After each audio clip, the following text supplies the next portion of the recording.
Hey, I'm Joel, and today we're going to make this dubstep wobble bass in Roland Zenology Pro.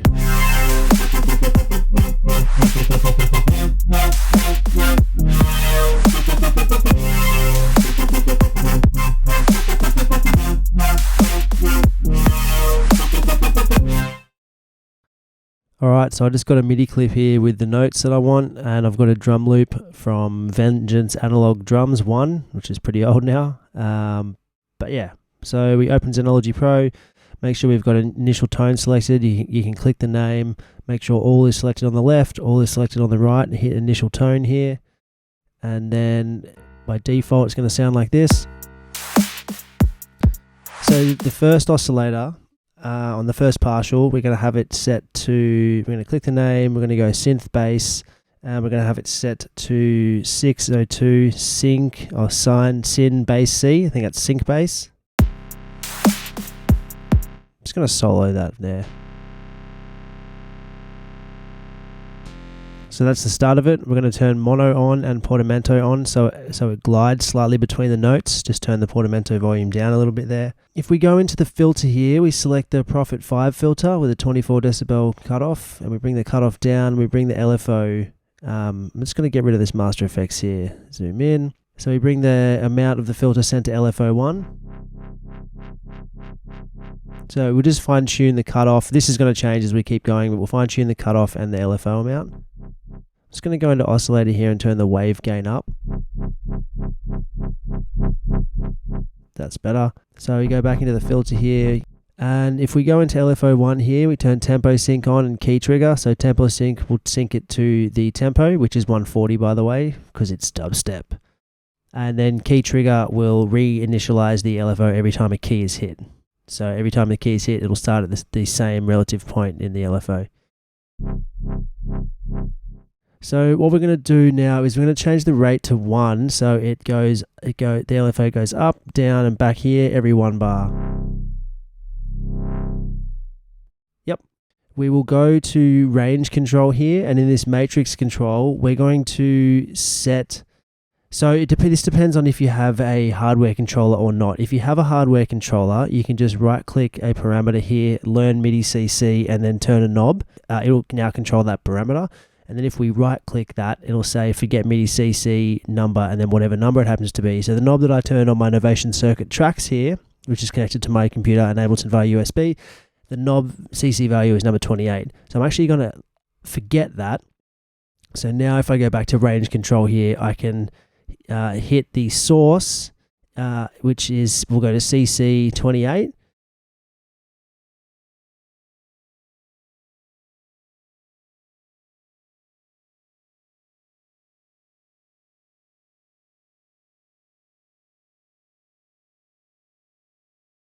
And then we'll have it control the LFO 1 rate to a maximum amount. So now when I turn CC 28, it's going to control the LFO rate. So the reason we put the LFO rate on 1 bar is that when the knob is at its minimum position, it's going to be at that point, 1 bar, and then from there it's going to go up as I turn the knob up. If you want to have it longer than a bar, you just set the lowest amount to 2 or whatever you want. Cool. Alright, so let's turn on the second partial here, and we're going to select oscillator, virtual analog, and we're going to have a square wave. So now we can play around. Let's just listen to that one. Play around with the fat and the pulse width.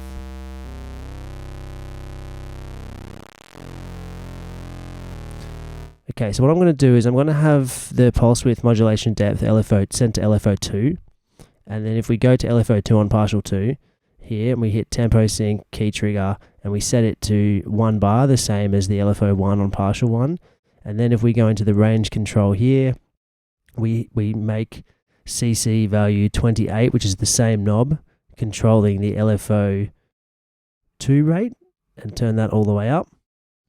So now the LFO 2 is going to be controlling the pulse width modulation here. So it's going to be modulating this. We won't be able to see it, but what it's going to be doing is the LFO is going to be sending this up and down, up and down, up and down like so. I'm also going to go to the filter and do the same thing. So set it on Prophet 5, filter 24, cutoff, set the cutoff down. And I'm going to send it to LFO2. We've got LFO2 set up the way that we want it.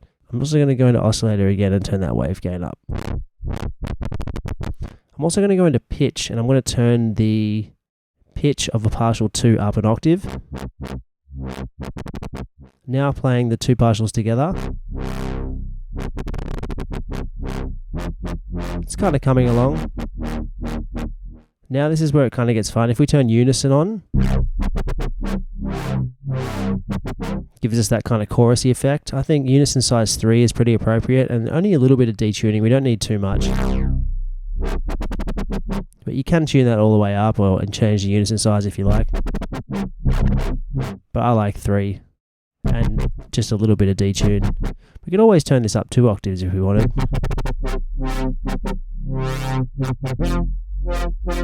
Sounds pretty cool. We'll notice it's peaking up here. That yellow is bad, so we're going to go back into the oscillators and turn the wave gain for each of them down. And what I'm going to do is I'm just going to chuck a utility after the Zenology Pro and turn it up. I think let's try 6 decibels. Let's go 3 decibels. Alright, so that is coming along quite nicely. Let's add a phaser on the end of it now. So MFX down here, phaser. Let's turn the rate all the way down. Let's turn the reso down a little bit, the depth all the way up. We'll sort of play around with this.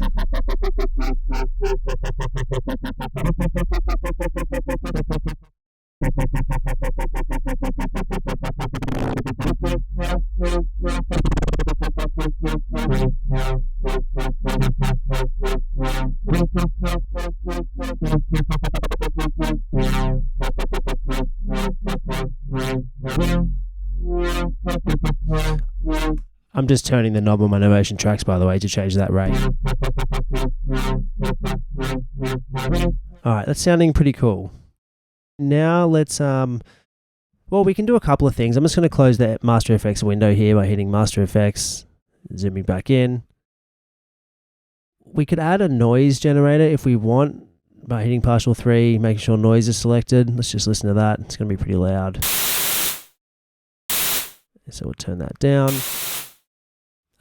We will send the filter, actually no, let's send the amp rather than the filter to LFO1, and we will go to LFO, tempo sync, 1, key trigger, range control for partial 3, hit CC value 28 to control the LFO1 rate again. So it's going to sync up the LFOs with all 3.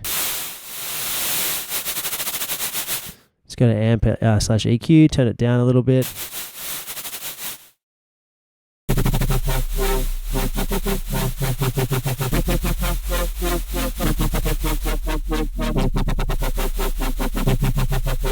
You know what, let's send the filter to LFO1 as well.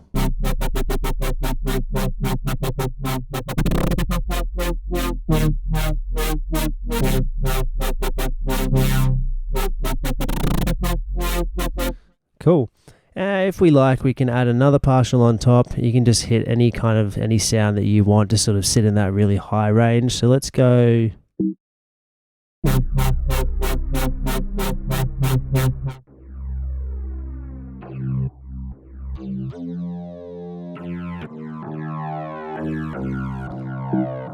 Let's go violin here, but let's turn the pitch on that one right up, like 2 octaves. Or 3 octaves.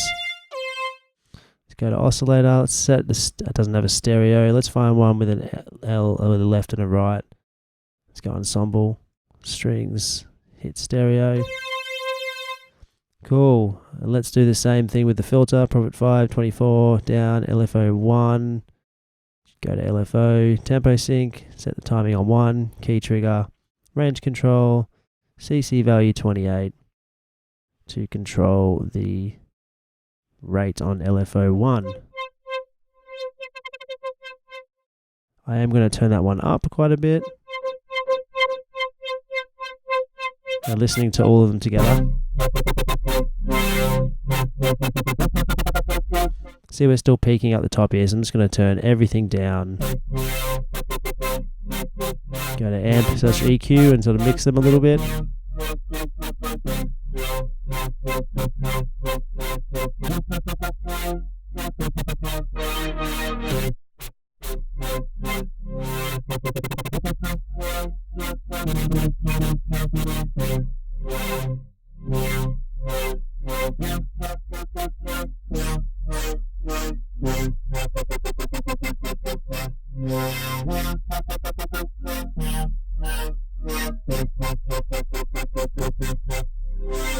Turn that reso down on that filter.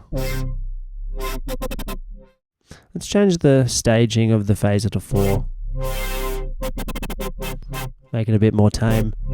Alright, that's sounding pretty cool now. I think we can move on outside of Zenology now. So let's add a reverb. Any reverb will do, of course, but I'm just using the default Ableton one.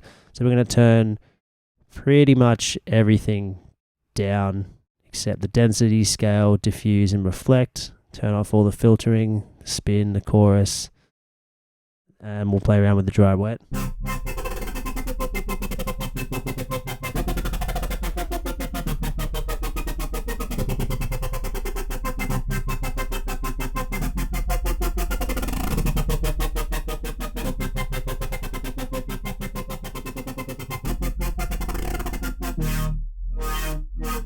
Cool. Alright, so now we're going to turn a multiband compressor on there. I'm just going to use the default preset in the multiband dynamics plugin in Ableton Live because I don't really know what I'm doing that much with compression. That makes it sound better. Maybe it's just because it's louder, but who knows. And then, of course, I want to add a bit warmer preset under saturator.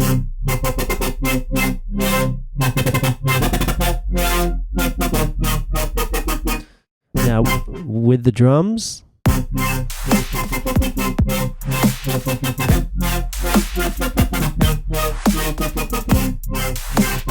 now you can just go in and record the automation changes on the knob, or if you go into the clip here and we find MIDI control, make sure this is on here, MIDI control, and then number 28, we can just go and use our pencil tool and add in some automation. Make sure the knob's all the way down.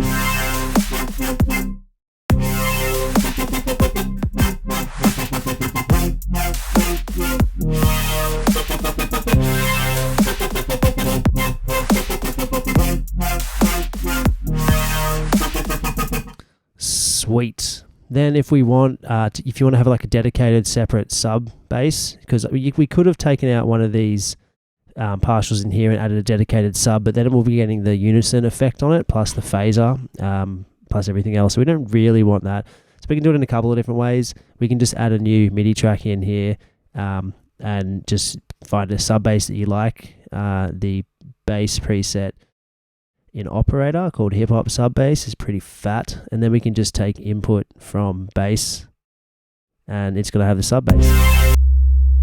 It's too loud, so we'll go to MIDI effect here, pitch, and then pitch it down 12 semitones. There we go. So now we make sure in this bass, on this, let's go bass top, bass sub. Now if we go into this bass top, and right at the end of the chain, or wherever we want really, we can just take out everything below 60 Hertz, which it is by default. And now listening to those two bass sounds together.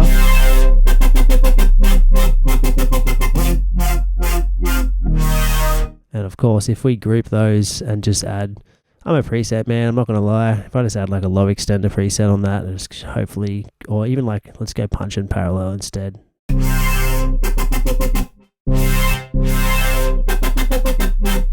Just kind of glue them together a little bit, and then of course another glue compressor with sidechain to the drum loop, threshold down. Let's just make sure it's only picking up those low frequencies.